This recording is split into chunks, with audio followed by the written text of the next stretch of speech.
Hey, Scott Horton here to tell you about this great new book by Michael Swanson, The War State. In The War State, Swanson examines how Presidents Truman, Eisenhower, and Kennedy both expanded and fought to limit the rise of the new national security state after World War II. If this nation is ever to live up to its creed of liberty and prosperity for everyone, we are going to have to abolish the empire. Know your enemy. Get The War State by Michael Swanson. It's available at your local bookstore or at Amazon.com in Kindle or in paperback. Just click the book in the right margin at scotthorton.org or thewarstate.com. All right, y'all, welcome back to the show. I'm Scott. I got Gareth on the line here. We went a little bit over time with our last guest. He's good. I like that guy. Jack Matlock, former American ambassador to the Soviet Union, jackmatlock.com. Check him out. All right, now Gareth Porter, his website is ipsnews.net. Well, that's where he writes. He's a reporter for them, Interpress Service, ipsnews.net. And also, you can find what he writes at truthout.org a hell of a lot of the time. And he wrote a great book about Vietnam. Called Perils of Dominance, and the brand newest one is Manufactured Crisis, the Untold Story of the Iran Nuclear Scare. And so this will be part 3 of our interview series about the new book. Welcome back to the show. Gareth, how the hell are you? I'm fine. Thanks again, Scott. I'm so glad that you're paying so much attention to my book. That's very great of you. Yeah, well, no, I mean, I want to know this stuff, and you're the best. So, yeah. I love it. And I'm learning so much. It's just great. Hopefully we'll get into some of Chapter 5, but there's so much just on Chapter 4 to cover. I think we might only get through Chapter 4 on the show today here. The U.S. political origins of the nuke scare. Kind of like I asked you at the beginning of this for the KPFK show on Sunday. What's it all about if it ain't about a fake nuclear weapons program that doesn't exist and never existed and that they've known all along? Or at least had a great reason to believe all along doesn't exist. What's it all about? And that's Chapter 4 here, the U.S. political origins of the Iran nuke scare. And so what's it all about? Tell me. Well, what I cover in that chapter about political origins of the Iran nuclear scare is the sort of dual origins of this crisis. And one of the origins is what people are, I think, quite familiar with, and that is the influence of Israel on U.S. policy toward Iran. I mean, it has been a very profound influence ever since the beginning of the 1990s. There was some influence before that, but I have to say that during the Reagan administration, it was far less than it was during the Clinton administration. It was really the Clinton administration that introduced a very profound Israeli influence on U.S. policy in the Middle East, and that was nowhere more deeply felt than on policy toward Iran. So that's pretty well known, but I go into, I think, more depth in providing a history of how that came about and what the consequences were, more than other sources. And the second part of this, which I think is really unknown to almost everyone else, is the way in which the bureaucratic interests of the national security state, particularly the CIA, but also the Pentagon, played such a key role in, reinforcing, I would say, the influence of Israel, and in some ways was independent of that influence of the Israelis on U.S. policy toward Iran. So what I've done in the chapter is show how the CIA's interest in finding a substitute for the Soviet threat, which of course they knew even before the official end of the Cold War, the collapse of the Soviet Union,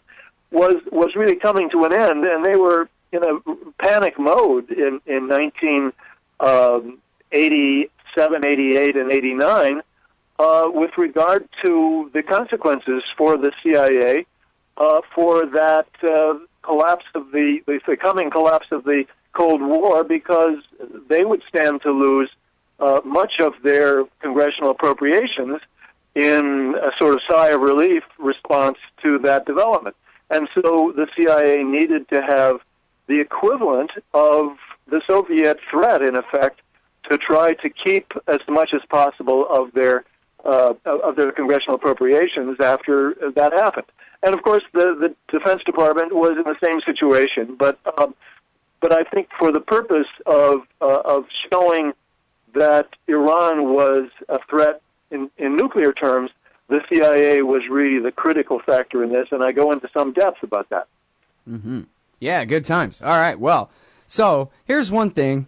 Well, no, I'll save that for when it comes up. Let's go back to 1989 then, where the scary old Ayatollah died and was replaced by a younger, somewhat nicer seeming Ayatollah, and also a brand new president, Rafsanjani, who's known to this day as a reformer. Now, I don't know what he ever reformed, but I think that means that Westerners sort of kind of like the guy, and he doesn't scare them the way Ahmadinejad scares them. That's what they really mean by reformer, right? And so here was an opportunity at the end of the Cold War, when the whole deck is being reshuffled anyway, to go ahead and make peace with Iran and let bygones be bygones. After all, their revolution where they overthrew our sock puppet dictator was way back 10 years before. So enough time had passed. They could have gotten over their Cold War, and they could have had whatever nuclear deal they wanted if they wanted a nuclear deal with Iran then. What happened? Well, you're absolutely right. I mean, this was the first really major historical opportunity for an end to the enmity that clearly did exist during the early 1980s, mid-1980s, between Iran and the United States. And it was an enmity that went both ways, for sure. And I point out that there was a lot of there was a lot of political resistance in the United States to making up with Iran, but more than anything else, this sort of post-Cold War crisis, the approaching post-Cold War crisis, was the cutting-edge factor which prevented this possible opening between the United States and Iran from taking place. And the context here, people need to understand, is that President-elect, not President-elect, but the new president, George H.W. Bush, in 1989, actually promised in his inaugural speech that he would reciprocate any help that Iran gave for the liberation of U.S. Prisoners held in Lebanon, people who were kidnapped by Shiite activists or militants, if you will, in the 1980s, and were being held in Lebanon. And the United States knew that Iran could, or believed the Iranians could provide some assistance in this regard by influencing their allies, Shiite allies in Lebanon. And the new Iranian government of Rafsanjani did, in fact, offer to help in that regard. And we know for a fact that there were communications through intermediaries at the United Nations between Bush and the new Iranian government of Rafsanjani, and that Rafsanjani did, in fact, assist, used his influence with his allies in Lebanon to begin to get these American hostages freed, so that he could improve relations with the United States, and he believed that that would be the consequence of his doing so. So what happened? Well, the reason that there was not, in fact, reciprocation appears to be a combination of interests that were at play in 1990-91. Wait, let me just interject here that I don't think you say this in the book, but these are some of the very same men, right? George H.W. Bush had been Reagan's vice president, and it was some of the very same people running his administration, of course. And these were the guys who had done arms for hostages, for getting hostages held in Lebanon released. And then, of course, the whole, funding the Contras in Nicaragua with the money and all of that. That became the same scandal. But it sounds like what you're telling me is this was sort of the open market version of that same thing, only instead of selling them missiles to use against Saddam, who we were also backing at the time from the earlier exchanges, in this case, they were saying, listen, let's go ahead and complete the you get our hostages released program that we've had going on here all these years, and go ahead and get that finished, and then we can have a real change of our relationship and the beginning of the end of the Cold War, reciprocal, this and that. That's what he meant, was we'll give you an opportunity to become friends again, at least to some limited degree, correct? And then you're saying, but what happened? Well, you know, the analogy between the two situations, that is, the arms for hostages, not arms for hostages, the arms for Contra transaction in 1985, and the arms, the ability or the willingness to start to improve relations with Iran in return for the release of the hostages is not very precise for the following reason. Remember that IranContra was really an Israeli initiative. It was the Israelis who were suggesting this to the Reagan administration and getting their friends to sort of work a deal that they believed would be in their interest. Because remember that the Israelis were interested in making up with the Iranian government in the belief that it was really beneath the surface there were these people who would be cooperative with Israel, who were not really hardcore Islamists. And so they were the ones behind that. And in 1991, the Israelis were still not hostile, not terribly hostile to Iran, but they were not the ones who were behind this. This was an entirely different set of interests. So you didn't have quite the same politics, I guess, is the point that I want to make here. I guess, I'm just picking up on keywords, you know, Iran, hostages, Lebanon, and saying, well, we worked with the Reaganites had worked with them before, so why not again, you know? The common point, however, you're right, there was a commonality, and that was that this represented a real sort of hard-nosed realism as opposed to a kind of extreme ideological policy toward Iran. Well, that's very kind of you to say, yeah. Yeah, well, that's what appeared to be possible. But here's what happened: the problem is, first of all, the people at the Pentagon realized that they had to have a war in order to avoid a collapse of their budget, and so we had the first Gulf War. And the result of that was that the United States now had a commanding military position in the Middle East, or at least the potential for that. And the neocons, particularly the person who was later to become the architect of the Iraq War, Wolfowitz, and his staff were pushing the idea that this meant that the United States was now in an entirely new power position in the Middle East, and they didn't need to have good relations with Iran. And so they were the ones who were basically saying, don't do this. Don't get into a posture of sort of moderation towards Iran. And at the same time, it was very important that Robert Gates, who was just getting back to the CIA as the new director in late 1991, had this interest in sort of using the imagined threat of an Iran getting nuclear weapons as the key to sort of rebuilding a constituency in Congress for continuing very high levels, sort of Cold War levels of congressional appropriations for the CIA. Mm-hmm. And those two interests, basically work together to essentially veto the initiative that the White House had planned to carry out to reciprocate the Iranians' help in getting U.S. hostages out of Lebanon.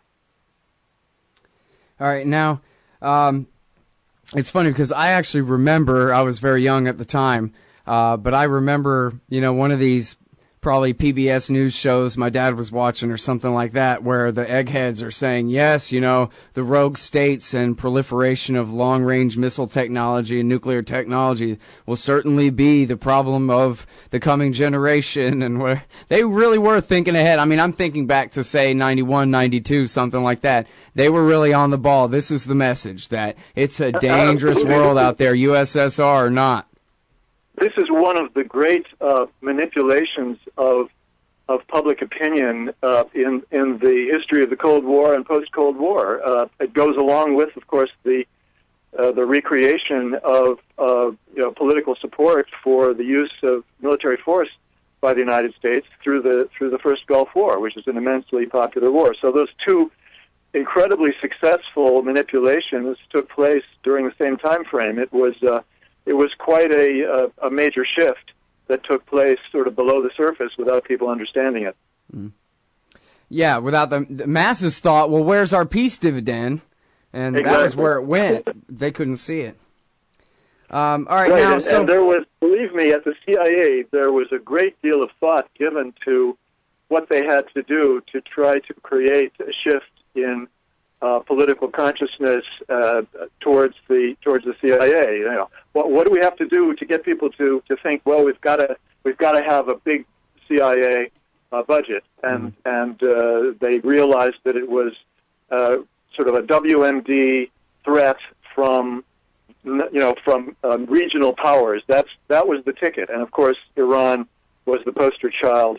The poster country, if you will, for that theme. Mm-hmm. And I'll encourage people to really look at this book, Manufactured Crisis, for reference after reference after reference. This is not a construction of Gareth Porter. This is Gareth Porter with the ultimate in detail of these people announcing exactly what their intentions are, and in very cynical fashion and whatever. You know, read it yourself and weep, for real. I highly suggest you look at it. It's all there in their own words. And in fact, before we get on to the Clinton years, and we're going to go over time anyway, I hope it's okay with you. I got to ask you about what you say about CENTCOM here, the Central Command responsible for, the Middle East and Asia and all that, all the way to India at least. Their plan in the Cold War years was centered around the idea of keeping the Soviets out of Iran, back when Iran belonged to us and the Soviets were a threat. So then Iran had ceased belonging to us a decade before, and the Soviet Union was falling apart. And so over at CENTCOM, they decided to draw up a new reason for existing. And stop me. I don't want to sound too conspiratorial or put words in your mouth that you didn't say or anything like that. I'm the only one making the connections here that you don't make in the book, but I got to ask for your comment on this, where in 1990, they say, Norman Schwarzkopf cited Iraq as the most plausible enemy for a permanent war plan, not necessarily to attack right now or anything like that, but to build a war plan around a reason for CENTCOM's existence, around the theory that Iraq is someone that we might need to fight, and specifically because we might need to keep them out of Kuwait and Saudi Arabia.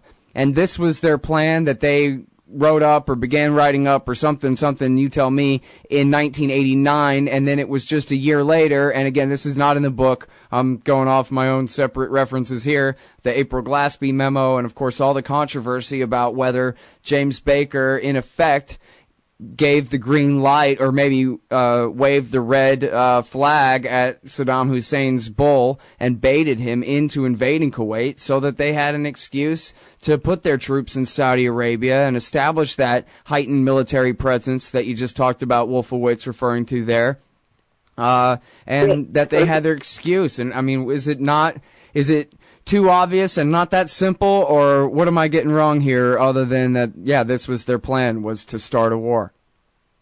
Well, it's always a bit more complex because there are enabling factors. There's no question about that. I mean, Saddam played into the interests of the people you're talking about and made it easy for them. But having said that, I mean, absolutely, there's no doubt about it that the war that was fought in 1991, the first Gulf War, was a war, not just a war of choice, but it was a war that was chosen by the interests that were going to stand to gain the most from it, which are the Army, the Air Force, and CENTCOM. I mean, it was the people who needed to have a rationale for future congressional appropriations at Cold War levels, or as close as possible to Cold War levels, that required a new war plan. And as you point out, when the new CENTCOM commander came into office, he looked at the old war plan, which had the Soviet Union invading Iran, and he points out in his memoirs, look, that nobody took that seriously. Really, everybody knew that was ridiculous.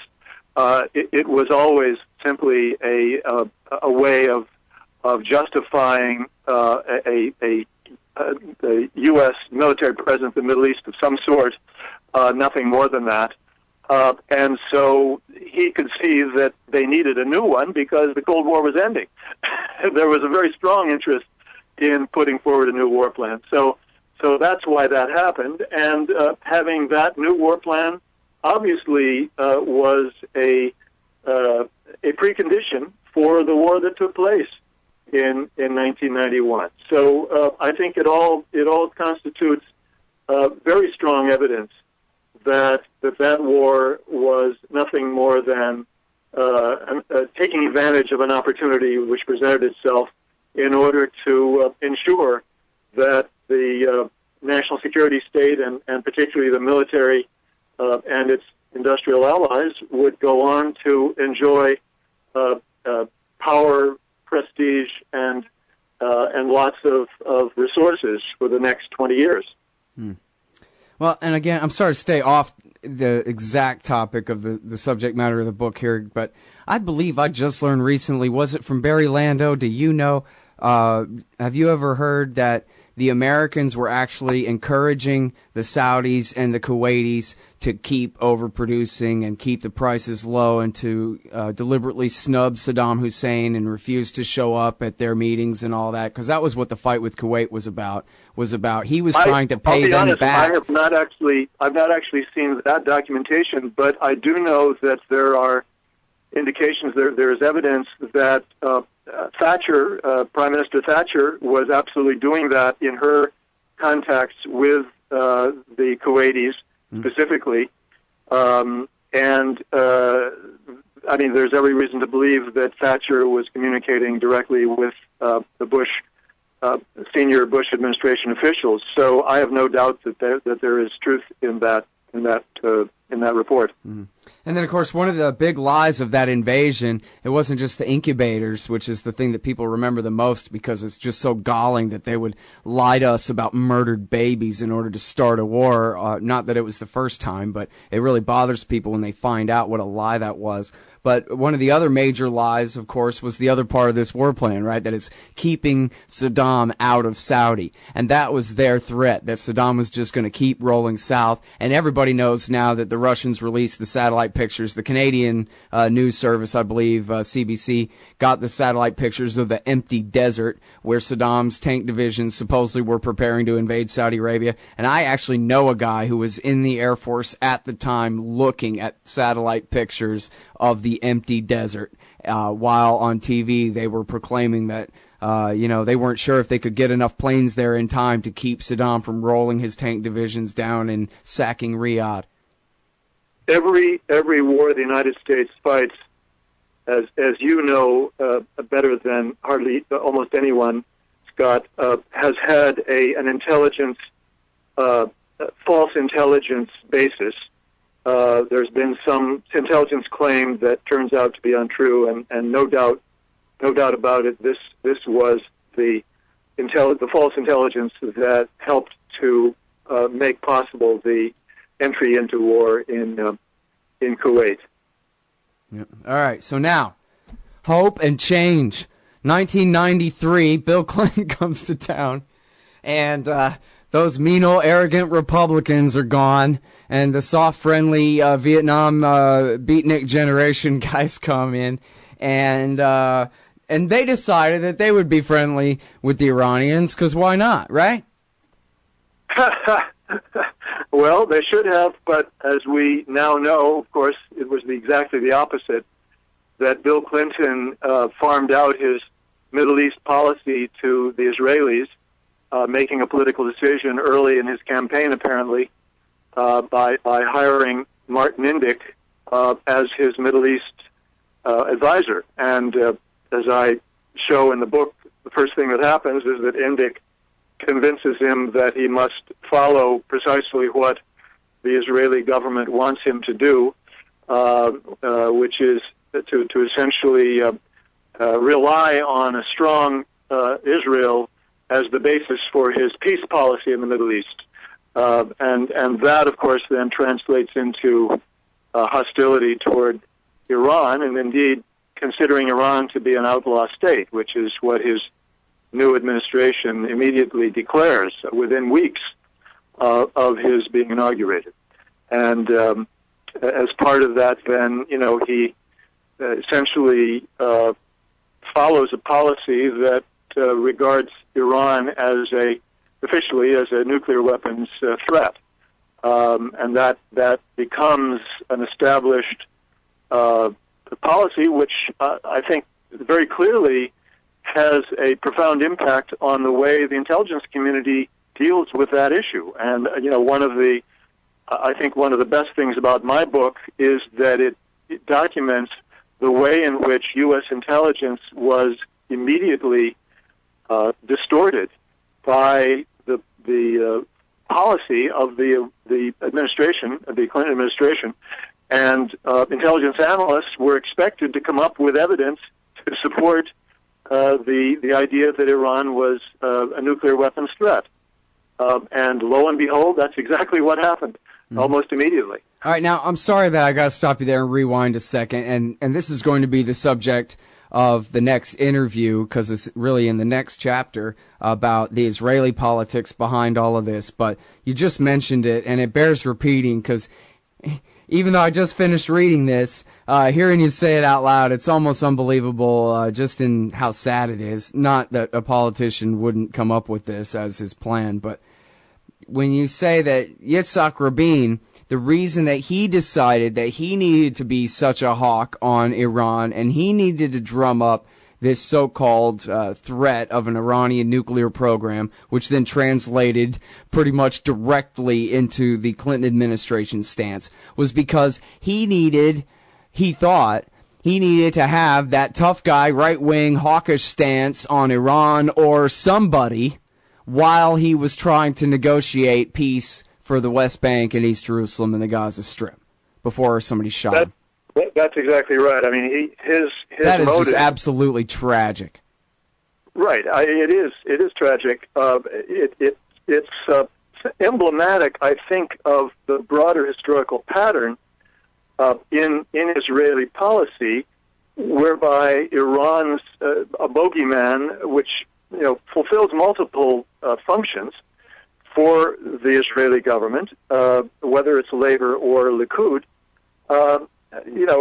It provides a convenient sort of whipping boy or bogeyman for the Israeli government to point to, both on the Palestinian issue as well as for ensuring that the United States doesn't stray from its very close sort of strategic relationship with Israel, relying on Israel as the main ally in the Middle East, which is of course a fundamental interest of every Israeli government. So where Netanyahu uses Iran as an excuse for everyone to look away from what he's doing wrong in Palestine, Rabin wanted to use it to get everybody to look away from his chance he thought he wanted to take there to do the right thing and give up the West Bank.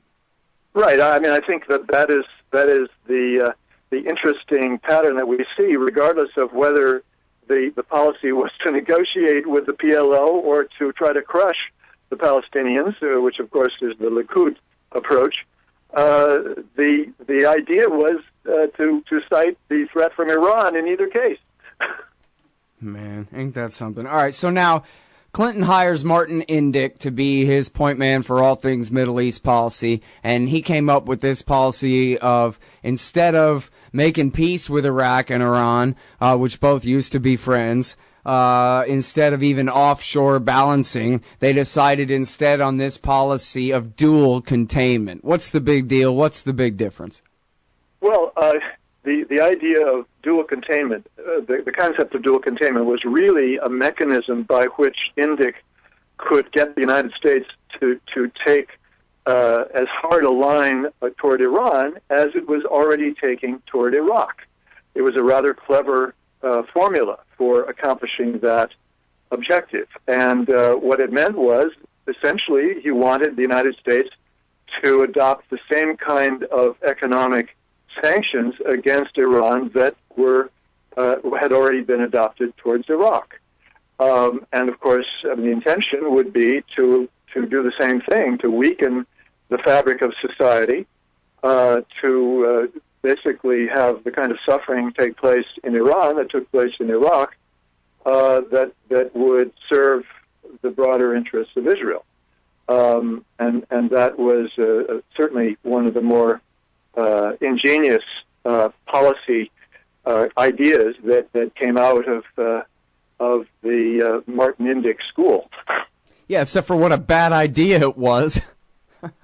I mean, I guess it accomplished what he thought it would accomplish for his ends, but for the American national interest, you know.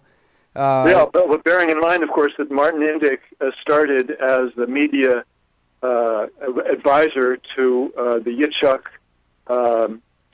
Shamir Likud government, the Prime Minister Yitzhak Shamir, and he had no Middle East expertise. He had no claim to be an expert on Middle East policy. All he had going for him was that he had been a propagandist for Shamir, and then became the founder of the Washington Institute for Near East Policy, which of course is well known as a think tank to advance the interests of Israel in Washington. Right, and which is always cited on Syria issues, Iran issues, and they say, oh, the Washington Institute, where they're smart over there or whatever. But what they're talking about is a group that was literally created by AIPAC to serve their point of view.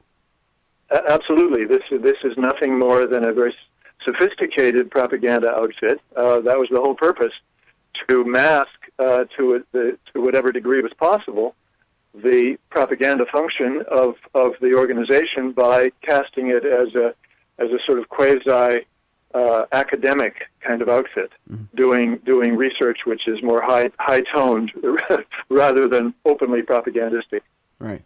Well, and you know what though, even from the Likudnik's point of view, it doesn't seem that brilliant to me, because it still all just ends up backfiring. Like we talked about the other day, all the pressure on China to prevent them from cooperating with the Iranians just drove their program underground and really committed them to the principle that they better master their own fuel cycle and uranium enrichment, because if they have to go to the world market, the Americans are going to stop them from pursuing their rights under the Non-Proliferation Treaty. And so they end up buying junk from AQ Khan, which very well could have included weapons blueprints if they'd been interested in such things.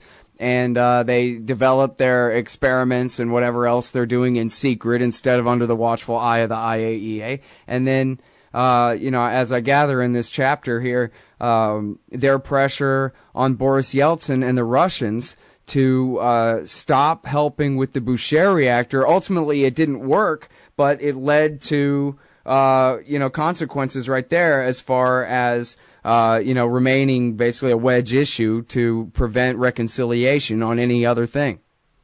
Well, I agree with you, Scott, but I think, in fact, the impact of Israeli policy, particularly, both Labor and Likud, you can't really distinguish between them in terms of how bad the policy was, is even much worse than what you've suggested, because, in fact, in the 1990s, the Iranians were perfectly willing to have a reasonably live and let live policy toward Israel, even though they were not very keen on the negotiations between the Israelis and the PLO, primarily because they needed to appeal, I think, to the Islamic man on the street to show that they were pro-Palestinian. I mean, they were afraid that they would be in worse shape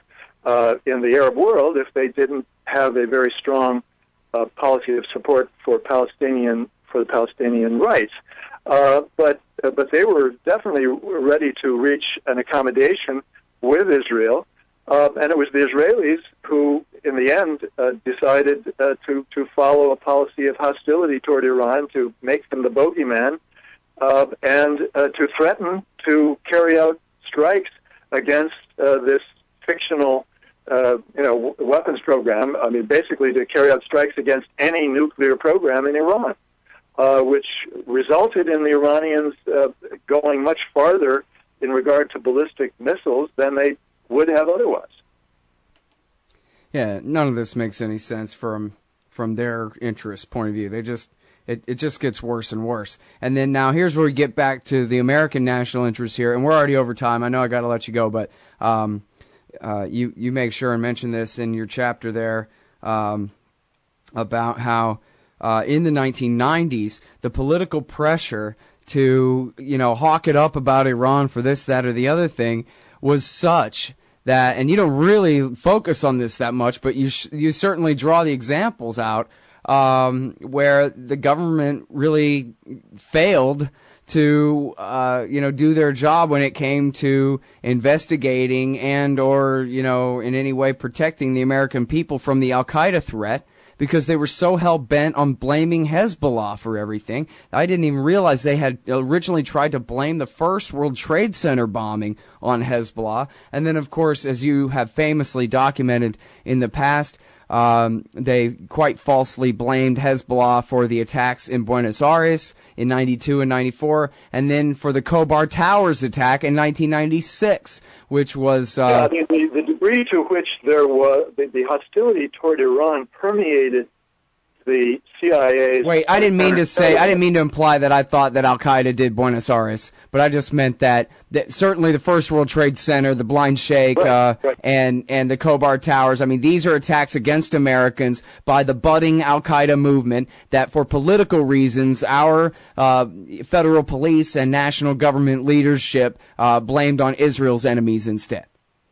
And this is another case, a really clear-cut example of how the broad policy orientation of the administration, in this case the Clinton administration, basically shapes, to a great extent, the orientation of the intelligence agencies, both in this case, I mean, we'll call it the FBI intelligence, although it's not intelligence, but agencies working on terrorism towards the cases that they're asked to look at, because they inevitably reflected the overt hostility toward Iran that the Clinton administration was just talked about constantly. All right, well, that's a good place to stop. Well, there really is no good place to stop, but that's as good as any. Tomorrow, when we catch up, we'll be starting off with more of the politics inside Israel about ginning up this threat in the 1990s and through the 2000s as well, as we continue with our interview series with Gareth Porter about his great new book, Manufactured Crisis, The Untold Story of the Iran Nuclear Scare. Thanks very much, Gareth. Talk to you tomorrow. Thanks a lot, Scott. Talk to you tomorrow.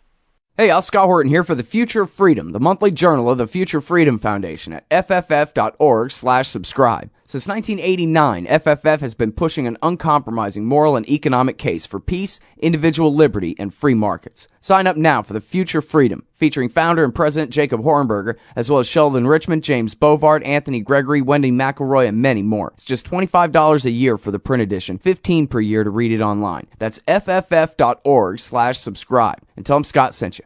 Don't worry about things you can't control. Isn't that what they always say? But it's about impossible to avoid worrying about what's going on these days. The government has used the war on guns, the war on drugs, and the war on terrorism to tear our Bill of Rights to shreds. But you can fight back. The 10th Amendment Center has proven it, racking up major victories. For example, when the U.S. government claimed authority in the NDAA to have the military kidnap and detain Americans without trial, the nullifiers got a law passed in California, declaring the state's refusal to ever participate in any such thing. Their latest project is offnow.org, nullifying the National Security Agency. They've already gotten model legislation introduced in California, Arizona, Oklahoma, Missouri, and Kansas, meant to limit the power of the NSA to spy on Americans in those states. We'd be fools to wait around for the U.S. Congress or courts to roll back Big Brother. Our best chance is nullification and interposition on the state level. Go to offnow.org, print out that model legislation, and get to work nullifying the NSA. The hero Edward Snowden has risked everything to give us this chance. Let's take it. offnow.org. Man, you need some new stickers for the back of your truck. Scott Horton here for LibertyStickers.com. Aren't you sick and tired of everyone else being wrong about everything all the time? Well, now you can tell them all what's right with some stickers from LibertyStickers.com. At LibertyStickers.com, they're against everything, so you know they're good on your issue, too. Whether it's the wars, police, state, gun laws, the left and right, or the president, LibertyStickers.com has hundreds of choices so you can find just the right words to express your opposition and contempt for those who would violate your rights. That's LibertyStickers.com. Everyone else's stickers suck.